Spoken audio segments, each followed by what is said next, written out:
Hey guys, it's Mo from Mo in the Deep End, and I'm not going to do a intro with this because I think it's kind of not a shenanigans type of video, but I am that type of nerd that I watch I watch Senate committee things when I'm, you know, just lounging around having a my leg is a total butt munch. And let me see if I can get there we go. Closed captionings going and this father, I found this yesterday, and this Gold Star father is just amazingly eloquent.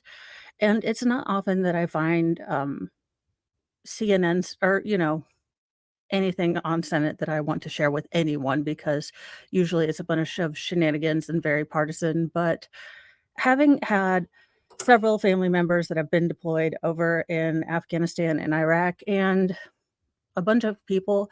This man speaks from the heart and swear to God, I will change my write-in vote from Howdy Doody the Bull to this man.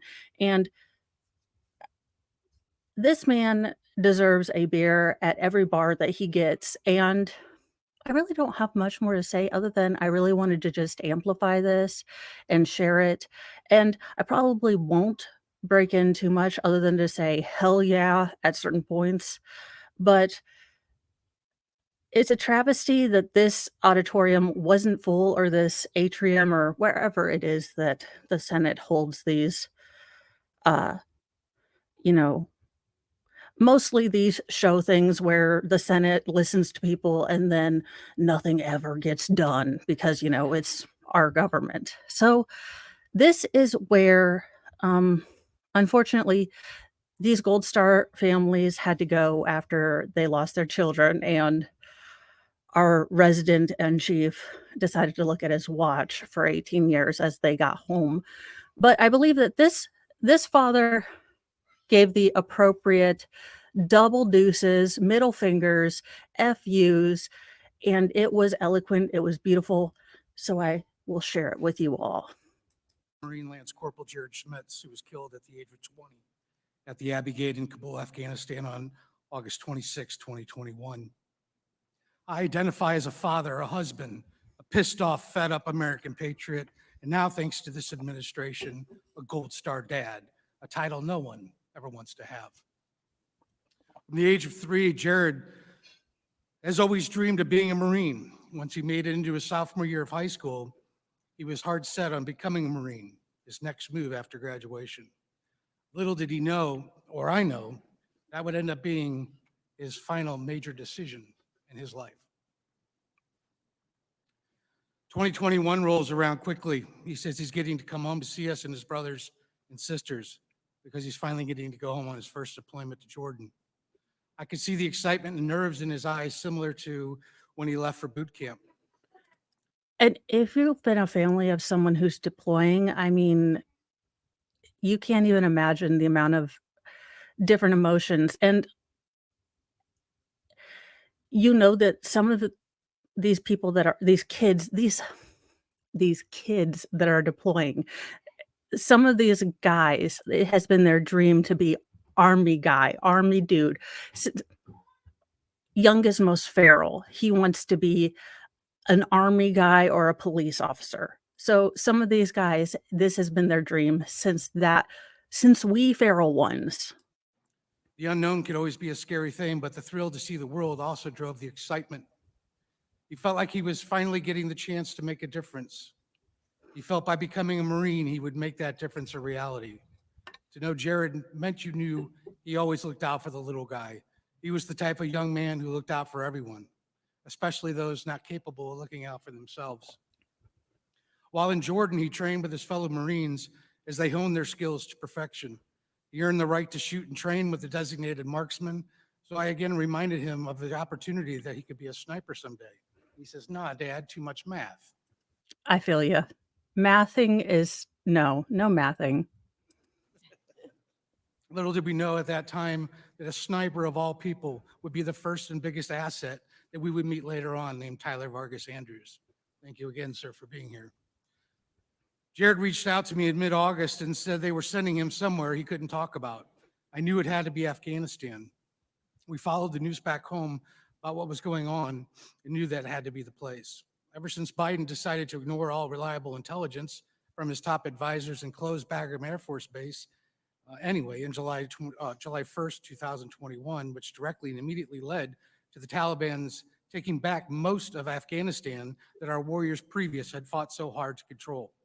We knew somehow Jared and his Marine brothers would end up there having to help clean up this mess that never should have been created in the first place. After landing in Afghanistan, a few days went by before I heard from him. When he finally had a chance to call, he told me he was at the Abbey Gate. He said he thought he was going to die there those first couple of days due to the absolute chaos. Jesus Christ. Just imagine that call. Like, as a parent, He said, "Dad, the look on these people's faces was that of utter human desperation, and there's no way that we can save them all." He said he was exhausted and needed to get some rest before going back on the post. He told me they were shifting his post and he would be heading out on the airstrip. That never happened. The next day, the explosion happened. The next day, my son was gone forever. Fortunately, I was able to tell him I loved him one last time.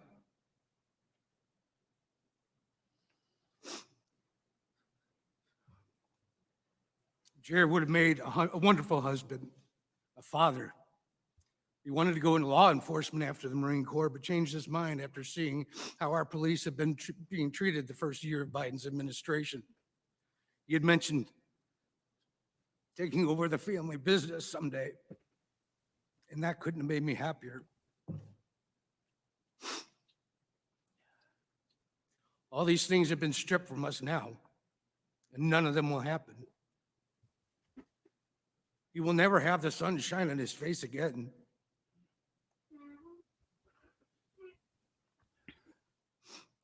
He will never have the chance to get married.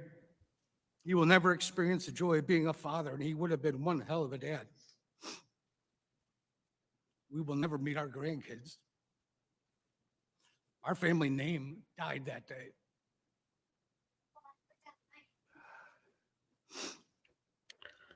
Two years has gone by, and where are we? To be frank, we're knee-deep in bullshit. truth. But can I just say something about real masculinity right here? Do you know how brave it is to get up here and be the voice for your son? Sir, you are the absolute bravest. If I ever run into you, I owe you a beer, sir. To get up here and call these politicians, these men in suits who make all the decision for those people with boots on the ground, to call them into account, bravo, sir. Because as a wife of someone who was in those boots, these politicians pay no price for the stupid calls they make. Rarely do they. And he'll go into that.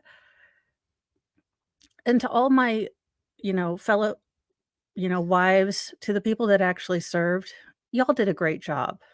You are not the cluster F that this came into. You served honorably. The fiasco that this turned into were the ridiculous choices of the leaders. I can't even put into words. He says it better than I ever could. So let's listen to him. Is where we are. Everyone who held a key position in the military still has that position or has been promoted. John Kirby still sits on his perch, which apparently faces the opposite direction from where all the action was. Blinken continues to delay key evidence by delaying subpoenas. Not a single general slapped down their stars, which should have happened 2 years ago when Biden ignored his reliable intelligence. Not a single person has been held accountable. Our so-called leader can't seem to even utter their names in public, not even once. Mr. Biden has run his entire political campaign for 50 years as the family man. Well, I've got news for you, sir. The curtain. The woman's resting bee face over there. Yes, we salute you, ma'am. We see you too. And Biden, screw you and your family man thing. You let these people die. I have never been more disgusted as a family member who has nearly every single person in my family in the military service as the day I watched what happened at Afghanistan at the Abbey Gate. I've never been more disgusted. This Seeing this man, and this is why I'm sharing this is cathartic. To let this man talk and then to see Biden checking his watch as these heroes were brought home, letting this man talk,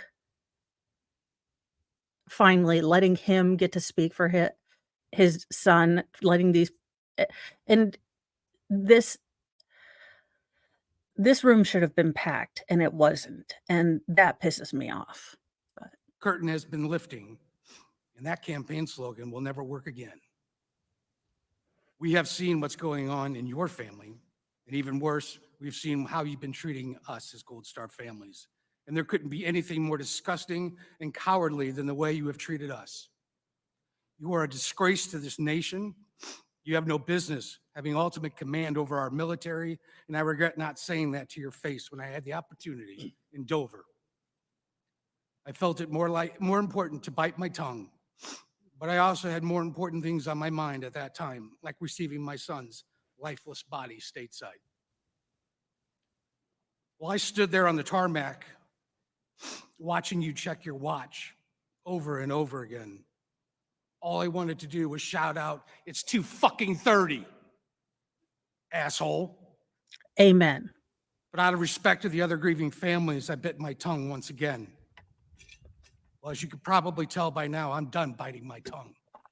As you should You, be, sir, sir. stole their lives, their futures, their dreams, and have ripped apart 13 families.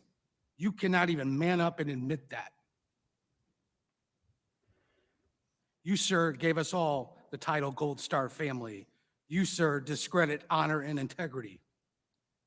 2 years later, there are things I find myself thinking about. Where and what was Biden's logic sneaking out of Bagram in the middle of the night before ever getting a single Afghan partner or American civilian out? This is the purest definition of intentional negligence. This is just one of many irresponsible and negligent decisions coming from the White House. In addition, leaving behind billions of dollars of our finest military hardware Uh-oh, him's about to start spitting facts. Did someone take pre-law? has led to the biggest international free market in history. Unfortunately, this will undoubtedly lead to more American military lives lost in the future. Between what has been happening here domestically, for example, the border, over the last 2.5 years, and all your failed foreign policy decisions, I would venture a guess that you have more American blood on your hands, Mr. Biden, than any president in U.S. history. While in Florida, I was approached by a CIA operative who connected me with several more operatives on a secure phone call. I was told if the Pentagon, DOD, and state tries to tell you that they had no idea Afghanistan would collapse so fast after a withdrawal. You know it's bad when glowies are like, "Dude, we done fucked up." Also, can I explain to you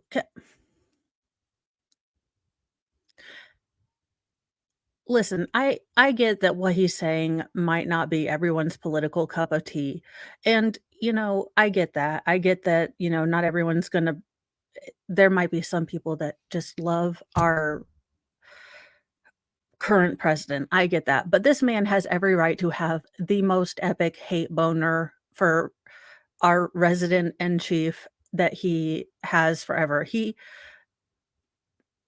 When you run to be the president, you go in full well knowing that you have the lives of every single service member in your hands, and you should take that epic weight as such.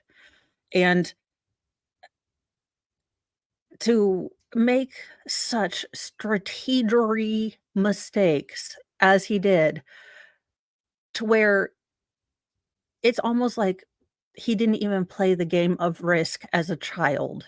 I don't know if they didn't have it in Delaware. I don't know if, because he was a poor coal miner's daughter, we just didn't have it in his state, or when he was, walking the streets with Mandela. They just didn't have it in that current timeline, or when he was running for the Labor Party and his wife Jill was the first person to go into, you know oh, wait, that was a plagiarism. Never mind. I'm just saying, anywho, I'm going on a tangent, but you go in knowing that you have the lives of service members, and if you think you may have leadership, but it's the family members, it's the everyday rank and file, the non-commissioned officers that are really the heart and soul of our US military, and you disrespect these Gold Star families, that doesn't sit well with a lot of us, and you have really, really disrespected the military, President Biden, and it's not playing well with anyone. In fact, to the point that Mr. Mo was happy to retire under the last president because he was when Abbey happened, he was like, "I am so thankful I retired under the last president because I would have been very hard pressed to look at my my retirement papers with this current president on them." Very honestly, he said, "I would have felt very conflicted seeing, you know, half of my a good portion of my life's work, signed by this president who seems to have no respect for the military." After all, they are completely and utterly full of shit. They kept telling me to follow Bagram, so I did, and so I have. Closing Bagram was the sole responsibility of Joe Biden. It was also the lead domino which led to the demise of all of Afghanistan. Its women, its children, 170 Afghans, 13 American servicemen, and for what? Intelligence given to Joe demonstrated Bagram, hands down, was the most effective and secure place to undertake a mass evacuation. But you chose to ignore all of that. Instead, you chose HKIA, a public airport surrounded by a chain link fence in an urban environment without even a usable air traffic control tower. One thing I do know, though, Mr. President, China certainly is enjoying our fortress known as Bagram now. I'm often asked what accountability looks like. Simply put, what is most important to me is that the history books are written accurately and honestly and truthfully about what happened to our fallen 13, the fall of Kabul, and for the truth to be told about those who failed to perform their duties should be identified and should be held appropriately accountable. Lastly, I have prepared a short list of answers I will not stop fighting for as a bare minimum for the unnecessary and avoidable sacrificial offering of our 13 brave children on August 26, 2021. I'm requesting that Chairman McCall of the Foreign Affairs Committee subpoena the Inspectors General office to review the complaints that were filed prior to the bombing of Abbey Gate and why those complaints went disregarded and who failed to follow up on them. I'm requesting an investigation of President Joe Biden, Secretary of Defense Lloyd Austin, Secretary of State Anthony Blinken as it pertains to Article 3, Sections 2 and 3 of the United States Constitution for their involvement in intentionally leaving Bagram and all of its assets by knowingly aiding known terrorists, all while abandoning U.S. civilians and allied partners. I'm requesting Chairman McCall to subpoena whoever has the stills and video footage from the Abbey Gate surveillance cameras, the Sniper Tower rifle scope SD cards, any drones that were flying that day. I wish him luck. And this is why I say this man for president. Let's get him all the FOIA. Let's give him all the FOIA. Let's give him all the things. Let's get him to the bottom. You know what? I'm a one party voter at this time.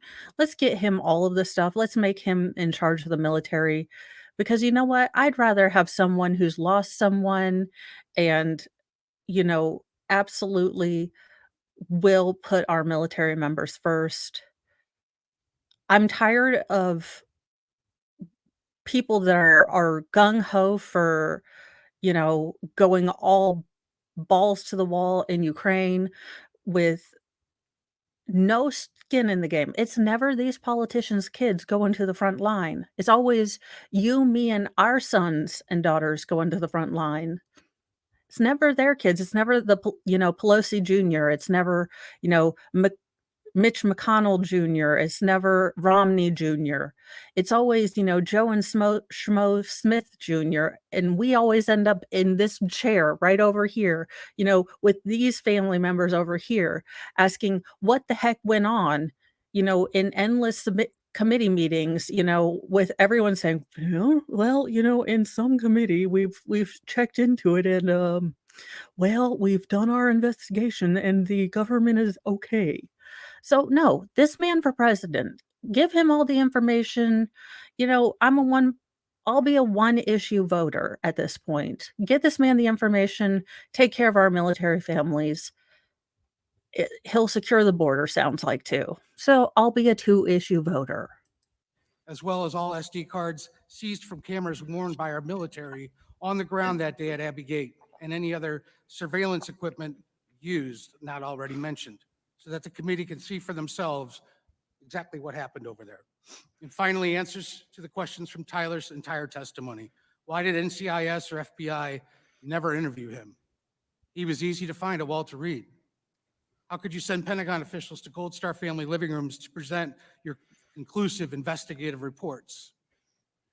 How could a thorough investigation possibly even exist when key witnesses to the events were never even interviewed, including not a single Afghan or the sniper who could have ended it all before it even started?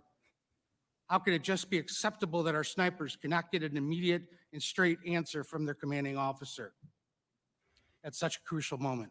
This bombing did not come out of thin air. We had intel. The bomber was in the area. Lieutenant Colonel Whitehead and generals on the ground were aware of this and did absolutely nothing to prepare our sniper teams, which relied on their leadership. In closing, Mr. Biden and Secretary Austin, Secretary Blinken, if trusting and supporting our military is too difficult for you, then I suggest you pack your shit and enjoy your retirement, because from where I sit on my perch, the noose around your double down notion that this was an extraordinary success looks like it's tightening a little bit more each and every day. Thank you. Sorry. Yeah. Thank you, no. So there are more, and I might go through and give each family. I don't know if I'm going to do that. Look, these are hard to sit through if you are involved with military families, if you have family members that were in the military. These are hard. You never want to get those, you know, the chaplain and, the other, member coming up to your door. It's a worst nightmare. And then to also know that they had intel that the sniper had his sights on the bomber and could not get anyone in upper command to give him the go ahead to blow this MFer up. The fact that they could not get clearance to just take the man out and then your child passed. Resign, everyone, put this man in office. Look, y'all, this is not my normal video, but this speech was epic. I love me some cursey words put in the right way, and I believe it needs to be shared. They're still fighting for their kids, and I am all here for some parents fighting for their kids, and like I said, make this man president. I hope he runs for an office. I hope that he kicks out someone old who maybe thinks that Guam is gonna be tipped over if we put another naval base on there. Get some of these do-nothings out of Congress. I don't care what side they're on. Get some of them out there. They've grown too fat, too old, too tired, too stroked out. Get people in there that have a passion and get some stuff done for real people. Any hoozle. I will see you later. Mornings with Mo is coming up, and we will be right back. So if you like, subscribe, and all that other stuff. I know this is not a normal video, but this really was a very good speech, and he got to say curse words to Congress. And if if that's not a life goal, I don't know what is. I'll see you guys later. Have a great day.